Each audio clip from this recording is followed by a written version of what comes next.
অবসান। দুর্গাপুর প্রেস ক্লাবের নতুন ভবনের উদ্বোধন হলো মঙ্গলবার। দুর্গাপুর সিটি সেন্টারের ত্রিতল এই ভবনের উদ্বোধন করলেন রাজ্যের পঞ্চায়েত ও সমবায় মন্ত্রী প্রদীপ মজুমদার।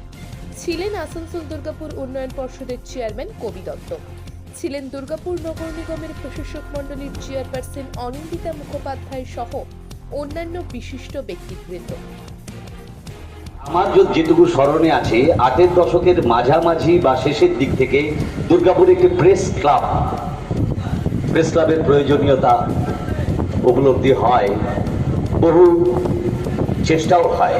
আমাদের এখানে এমন অনেক সংবাদকর্মী উপস্থিত আছেন যারা সেই সক্রিয় ভূমিকা তাদের ছিল, অনেকে নেই মানে পৃথিবীতেই নেই।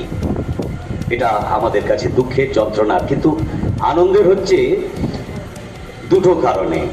প্রায় ৬৫ বছর পরে এই ঐতিহাসিক দিনে শেষ পর্যন্ত দুর্গাপুরের বুকে স্টেট অফ দ্য আর্ট যাকে আমরা বলি প্রেস ক্লাব, রাজ্য সরকারের মাননীয় মুখ্যমন্ত্রী শ্রীমতী মমতা বন্দ্যোপাধ্যায়ের ঐকান্তিক ইচ্ছাই বলবো, এবং অতি অবশ্যই আসানসোল দুর্গাপুর উন্নয়ন সংস্থার সক্রিয়ভাবে পার্টিসিপেশন, সহযোগিতা এবং এটার রূপায়ণ না হলে এ সম্ভব হতো না।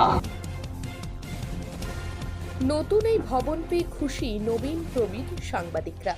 মুখ্যমন্ত্রী মমতা বন্দ্যোপাধ্যায়কে ধন্যবাদ জ্ঞাপন করেছেন তারা।